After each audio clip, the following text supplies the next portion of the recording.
Darkcast Network. Indie pods with a dark side. Sup, creeps.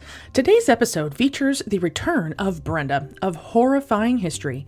You may remember her from our episode, The Tale of Two Corpse Brides, where we shared the very creepy tales of La Pascualita and Elena de Hoyos. Today, we are combining forces once more for an out-of-this-world episode. So grab a cup of coffee and dust off those I Want to Believe posters as we explore this case file in the world of alien agendas.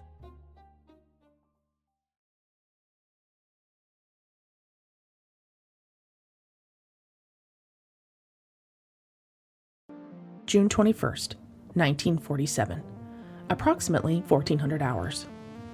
Tacoma resident Harold Dahl and his son allegedly sighted 6 flying discs hovering over the Puget Sound near Vashon Maury Island in Washington state. Dahl states that he was patrolling the east bay of the island. He was the captain of the vessel and was steering the boat near the shore of this bay. Also on board are 2 other crewmen, his 15-year-old son, and his family dog.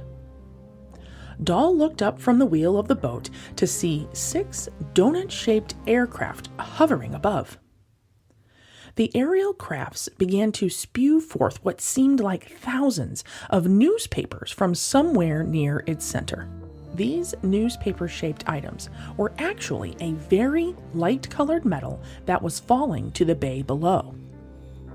According to Dahl, a material that resembled lava rock fell onto their boat, singeing the boy and sadly ending the life of the beloved canine. Dahl claimed that his superior officer, Fred Chrisman, investigated the incident.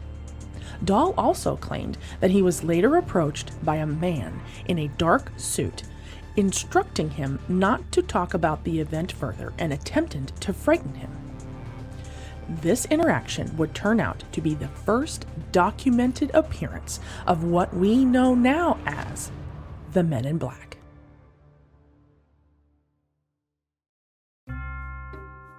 Sup, creeps, and welcome to Creepy Confidential. Is Mothman really a supernatural force predicting impending doom? Did Apollo 11 really land on the moon in 1969? Did you find out if that was a cult that was living just 2 doors down that you waved to every single day when you got your mail? If these are the things you ponder when you should be sleeping, then I would like to welcome you to Creepy Confidential. I'm your host, Noelle, your resident weirdo Wisconsinite. I open case files on my favorite cryptids, cults, conspiracies, and other worldly creepy, with new cases, live broadcasts, and local lore. Some stories have been lost with time.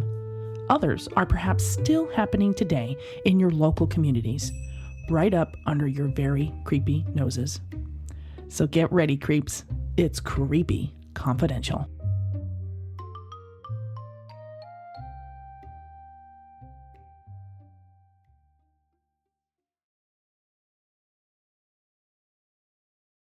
Just about all of the Creep Nation, including myself, has seen those catchy Will Smith, Tommy Lee Jones movies about the Men in Black.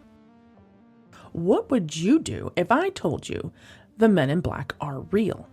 The black suits, the appearances at the doors of those individuals that have just encountered something otherworldly and unexplainable, only to be told by these MIB that they saw nothing or they should never speak of their encounter to anyone ever again.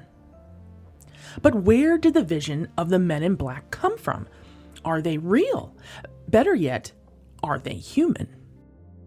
The very first documented occurrence of the Men in Black was following the Maury Island incident. On June 21, 1947, a man from Tacoma, Washington named Harold Dahl brought his son Christopher, along with 2 workers and his beloved family dog, all aboard his vessel to salvage logs floating on the waters of the Puget Sound. Their vessel, the North Queen, and the passengers traveled a few miles north until they reached the shores of Maury Island. Mr. Dahl alleged that 6 flying donut-shaped crafts appeared over their heads approximately 100 feet in diameter. All of the crafts were a bright metallic color, and one of them appeared to be malfunctioning because it was flying lower than the other ones in their flight squad. The failing craft began to rain molten lava rock material down to the boat below. Dahl's son's arm was singed, causing an injury bad enough that he had to be taken to the hospital. Unfortunately, the poor pup was so badly burned that it passed away from its injuries that it sustained. I'm sorry to have to tell you what happens to the pup, even if it wasn't a good outcome, because if you're like me, which I have a feeling you are if you're here, I always need to know the fate of the animal. I won't sleep at night until I do. So Dahl discussed this event with his fellow patrolman and supervisor, Fred Chrisman. They collected some slag-like residue, as well as some samples of this mysterious white metal rock that accompanied the ship that had been seen malfunctioning. The 2 officers, Captain William L. Davidson and Lieutenant Frank M. Brown, arrived and questioned the 2 gentlemen and accepted the package of the fragments. In reality, Lieutenant Brown, allegedly, was a counter-espionage agent. One theory exists that while Brown assumed the title of the second lieutenant, but in actuality, he was a much higher-ranking suit, receiving orders directly from Mitchell Field in New York, and had the authority to assume any rank all the way up to a 5-star general if the moment called for it. The 2 quote-unquote officers collected the story and the evidence, and off they went to the airport. Shockingly, tragedy struck, and the plane crashed, leaving Tacoma under very unusual circumstances. The men were killed. They were gone, and the evidence was gone. Surprise, surprise. The morning after, following the incident, a man dressed in a black suit knocked on Mr. Dahl's door and brought him to breakfast at a local diner in Tacoma. As soon as they sat down to eat, the man in black proceeded to discuss the incident with the man in detail, in a play-by-play, as if he had been there with Dahl down to the minute of detail. This man in black then issued a warning that Dahl better not tell anyone about what he had seen. Dahl was shocked. It was as if he had been there with him. He was speechless. Then, in an odd turn, and according to They Knew Too Much About Flying Saucers by Gray Barker, the man in black began to threaten him, saying, quote, "What I have said is proof to you that I know a great deal more about this experience of yours than you want to believe." They had witnessed something that they shouldn't have. Turns out this odd course of threatening from this man worked. Following this event, other very famous extraterrestrial events would take place, such as Mount Rainier sighting, the one with the 9 flying discs over Mount Rainier, and then the big mammy-jammy of them all, Roswell. This short historical era would be called the Summer of Saucers and would influence TV, movies, comic books, and possibly influence people to falsely claim their incidents just for the sake of fame. When all this was happening, Dahl folded and would make a damning statement that what he saw was a hoax. However, consider this. If the guy who claims he saw something then suddenly pivots and says, "Just kidding," and that he made it all up, should make you question. The FBI agent in charge, Jack Wilcox, recorded on the 16 days that he spent in September of 1947 investigating the case that the hoax was actually what was made up. In the FBI documents, Dahl stated, quote, "Oh, I stand by what I saw. I saw what I saw, but I'm now going to pretend I'm a liar because that's an easier thing for me to live with than ridicule." End quote. Ultimately, we will never truly know what happened, but this story deserves to be brought back to light.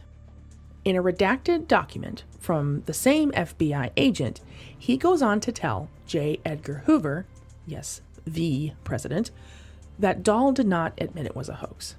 Quote, Dahl did not admit to, redacted, that his story was a hoax, but only stated this if questioned by authorities. He was going to say it was a hoax because he did not want any further trouble over the matter. End quote. Now, Hoover, being the most powerful man in the world during that time, says, quote, this is a hoax. Close the case. End quote. My personal opinion is that this smells like a cover-up. Plain and simple. They redacted who Dahl said it to, that it was a hoax, and Mr. President, with all due respect, someone's cherished family dog died from injuries and the son took fire damage. I do not believe it was a hoax.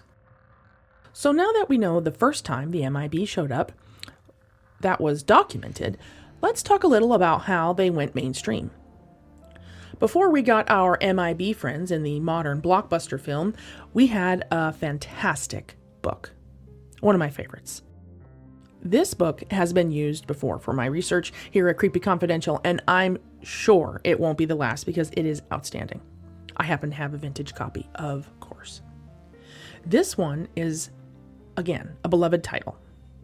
They Knew Too Much About Flying Saucers by Gray Barker.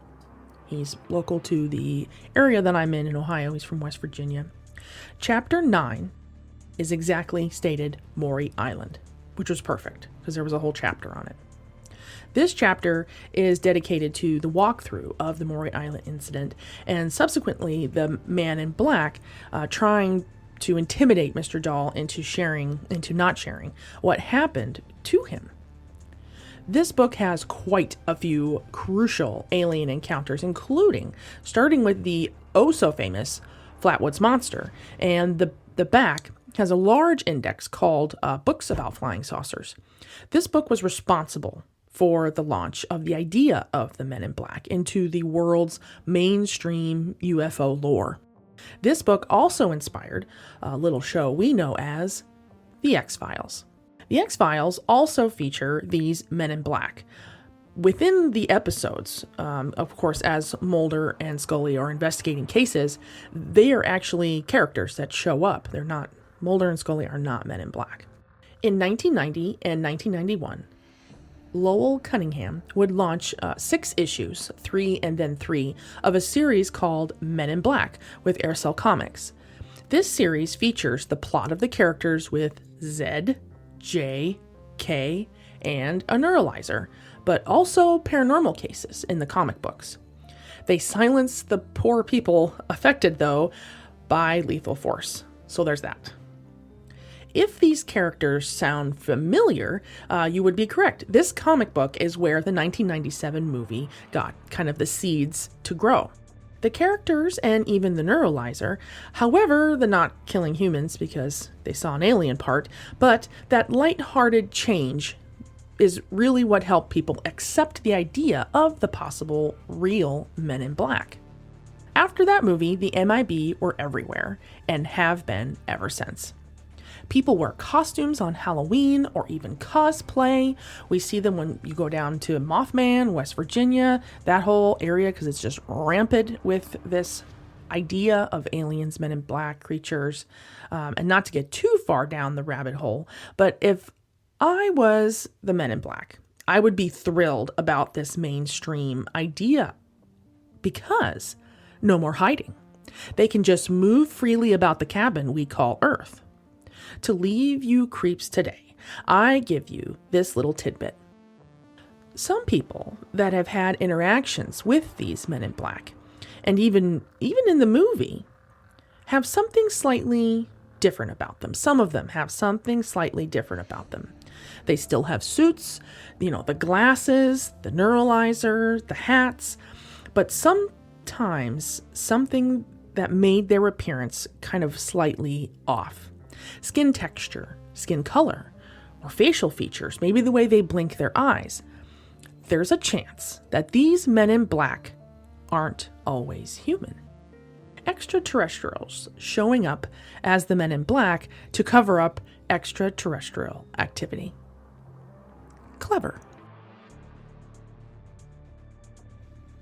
Over 40 years ago, a man named Granger Taylor left a note for his parents saying that he boarded an alien ship, but would be back after he finished traveling the universe. He was never seen again. Was it aliens, or was his disappearance something a little more earthly? Granger Ormond Taylor was born on October 7, 1948 in Duncan, British Columbia in Canada. His biological father drowned during a vacation at their family cabin when Granger was only a baby. When he was 2 years old, Granger's mother Grace remarried a widower named Jim Taylor, who had children of his own. Soon, the couple added to their family, and Granger spent his childhood being raised beside his now 3 biological siblings, 3 step-siblings, and a half-brother. From very early on, it became clear to Grace and Jim that Granger was special. He was withdrawn and a bit socially awkward, but he showed that he had an extraordinary skill and appetite for anything mechanical. In his early years, Granger spent his childhood alone in his bedroom taking apart things and putting them back together to understand their mechanics. Even though Granger demonstrated to everyone around him that he was extremely bright, he had no interest in formal schooling. He quit school after he completed the 8th grade and started to work as an apprentice auto mechanic for his neighbor. Granger thrived during his apprenticeship and eagerly learned everything he could from his mentor.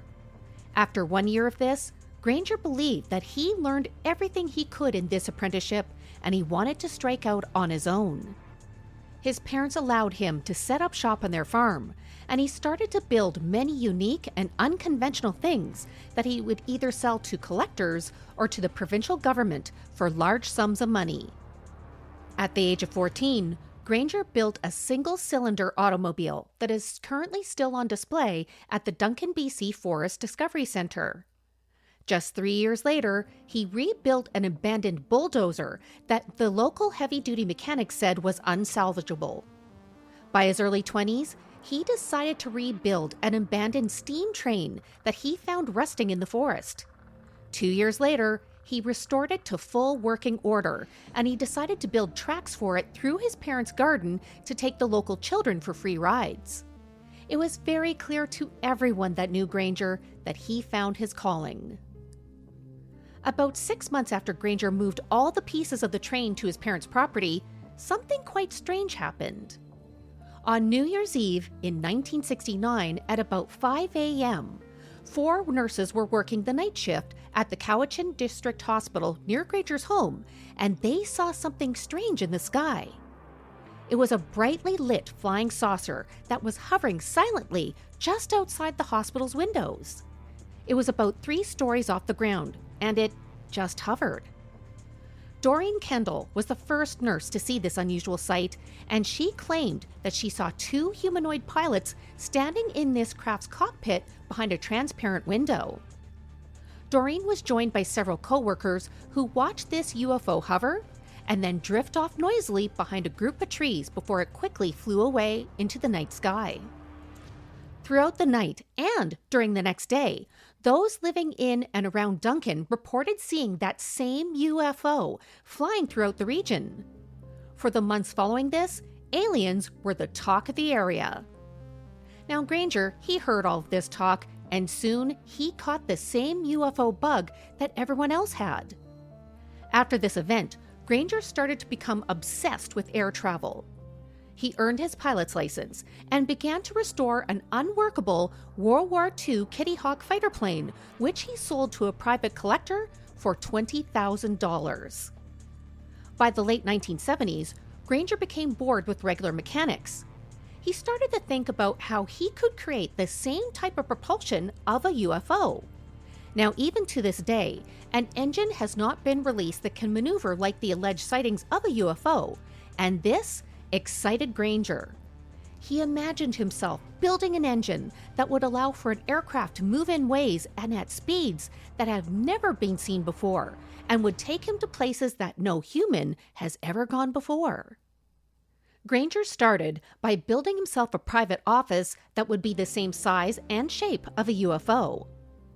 With the help of local children who'd come by to watch him work, Granger was able to scavenge 2 radio tower satellite dishes from the local dump. He used these to create a cylindrical building by his parents' garden, which he built on stilts. Inside, he put a wood-burning stove to keep warm, a couch, and a TV to watch. He decorated the outside of the building using a lightning bolt design, and inside, he stocked it with science fiction books and books on flying saucers. When the building was complete, Granger would spend hours in there researching and taking notes in his quest to build a UFO-style engine. And this is how Granger spent most of 1979 and 1980, studying and planning until one night Granger was contacted by aliens. According to Robert Keller, who was one of the teenagers that Granger took under his wing, Granger told him that aliens from beyond our solar system reached out to him while he was lying in bed one night. For months before this event, Granger was attempting to contact extraterrestrials with a type of radio that he invented. The aliens introduced themselves to Granger via telepathy, and he thought that the reason they reached out was because he was trying so hard to speak to them. Granger went on to claim that he had several telepathic conversations with these aliens. During these instances, he would ask the extraterrestrials questions like how did their engines work and what was their propulsion source. Now the aliens, they didn't give him the blueprints of their technology, but they did divulge that the secret to their engine's propulsion had to do with magnetism. Now ironically, in the years before this event, Transport Canada created a UFO program in December of 1950. It was formally funded by the Canadian government until mid-1954, and it continued without their funding until 1962. Its name was Project Magnet, and it resulted in the conclusion that UFOs were mostly extraterrestrial in origin and were likely operated by the manipulation of magnetism. In October of 1980, Granger joyfully told Robert and another friend, Bob Nelson, that the aliens contacted him again. But this time, they asked him to go on a trip with them through the Milky Way galaxy. Considering that both Robert and Bob already saw their friend as eccentric, they believed that he was likely having some strange dreams, or maybe it was something he hallucinated. But at the same time, the two thought that if there was anyone on our planet that the aliens would take with them, it would be Granger. So that's why Robert and Bob asked Granger if they could go too. Granger refused and claimed that they would be leaving too much behind where he wouldn't be. He then told his friends that the aliens were going to pick him up for their trip on a raining night so others would not see their spaceship. But here's the thing, my spooky friends. Granger's friends to this day believe that Granger was completely competent when he said what he did. He didn't demonstrate any symptoms of mental health issues. The only thing that stood out was that Granger loved smoking marijuana. His friends would later say that Granger actually did some of his best thinking when he was under the influence. But Granger didn't just use cannabis. He had also experimented with hallucinogens like LSD, but there are no reports or evidence available that Granger was addicted or that he was a habitual drug user that would impact his thinking process. Could it be that Granger's conversations with the aliens may have been part of a drug trip? About a month after this, news outlets in British Columbia were putting out stories about what the newspapers were calling the storm of the century. That November was considered to be the wettest month in half a century. The area suffered flooding and were at risk of mudslides. Then on November 29, 1980, the town of Duncan got hit with a storm that produced thunder, lightning, torrential pouring rain, and gale-force winds. Trees were uprooted and power lines fell, but none of this was going to stop Granger that evening. At about 6 p.m., right before the peak of the storm, Granger went to one of his favorite places, Bob's Grill. He was well known to the staff, and the waitress who served him that night was no different. She would later report that Granger was dressed how he normally did, blue jeans, heavy work boots, and a brown knit sweater. But considering the conditions outside, it stuck out to her that Granger didn't have a coat. It crossed her mind that Granger was not at all prepared for the weather outside, But she didn't worry, since she thought what most people did, that Granger was just a bit quirky. Half an hour later, Granger finished his meal. He paid his bill and went out to his 1972 light blue Datsun truck. That was the last time that anyone saw Granger Taylor. The day after this storm, the residents of Duncan were in cleanup mode. They were clearing roads and residences of debris and fallen trees, and it was at this time that Granger's mom and stepfather realized he wasn't home, and he didn't come home after going to Bob's Grill. Jim Taylor found a note taped to his and his wife's bedroom door. It said, "Dear Mother and Father, I have gone away to walk aboard an alien ship, as reoccurring dreams assured a 42-month interstellar voyage to explore the vast universe, then return. I am leaving behind all my possessions to you, as I will no longer require the use of any. Please use the instructions in my will as a guide to help. Love, Granger." On the back of this note was a map that was hand-drawn, which many interpreted to be the area of Waterloo Mountain, located about 10 miles or 15 kilometers southwest of his parents' home. Jim and his sons immediately started to search the area.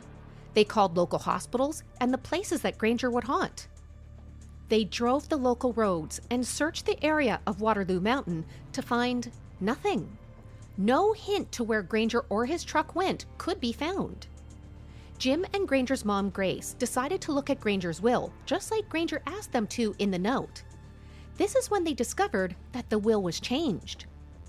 In this will, where the word deceased was written, Granger replaced that word with departed. Time started to pass, with no clues of what possibly could have happened to Granger. Days turned into months, and months turned into years.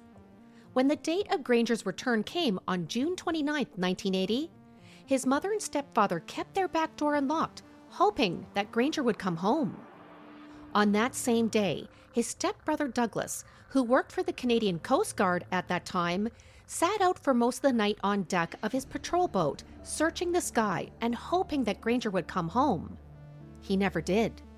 The Taylor family still kept hoping that someday they would get a clue of what happened to their beloved Granger. Then 6 years after Granger disappeared in April of 1996, municipal work crews discovered an artificial crater that was approximately 600 feet or 182.9 meters off Mount Provost Road. It appeared to be created by some sort of blast, and going cross-country, this blast site was not too far from the Taylor farm. Scattered through this crater was rusted and discolored fragments that appeared to be from a truck. They then found vehicle parts throughout the area and shrapnel embedded into the trees. The workers called the Royal Canadian Mounted Police, who started to investigate. Within the debris field, the police found vehicle parts that still displayed their vehicle identification number. The police were able to confirm that the VIN number matched the number of Granger's truck. The Royal Canadian Mounted Police then brought in police cadaver dogs to search the area.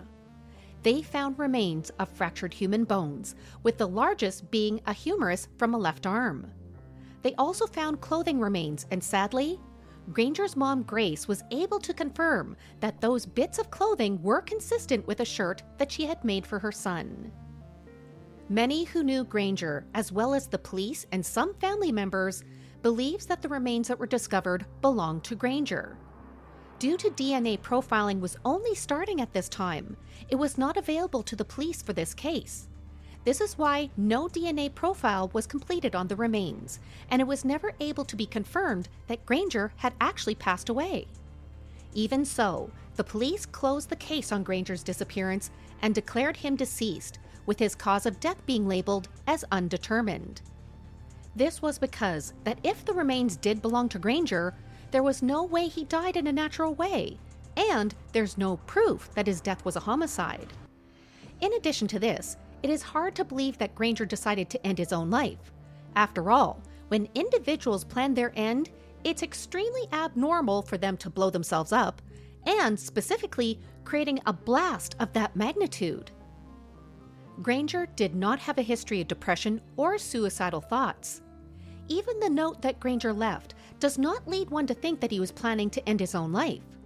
Now, concerning what could have caused that explosion, Jim Taylor reported that a significant amount of dynamite disappeared from his farm the same time that Granger disappeared.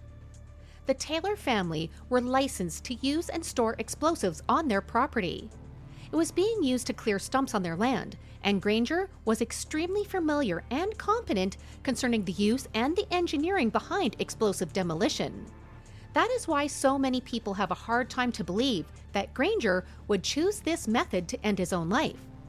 So, what really happened to Granger Taylor? In the wake of the crater discovery, many different theories started to circulate on what could have happened to Granger on that cold and rainy night. The first of these is that on the night he disappeared, Granger had loaded his truck full of dynamite, drove to the location of the blast site, and deliberately ended his own life. Some have speculated that Granger became frustrated and depressed when he couldn't solve the mystery of UFO propulsion, and he was unable to cope with this failure. So, he concocted the tale of him taking an interstellar voyage to ease the pain for his loved ones that he left behind.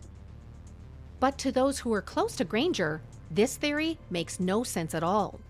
They claim there were no signs of depression or frustration, nevertheless suicidal ideation. So that brings up our second theory, that Granger blew himself and his truck up by accident.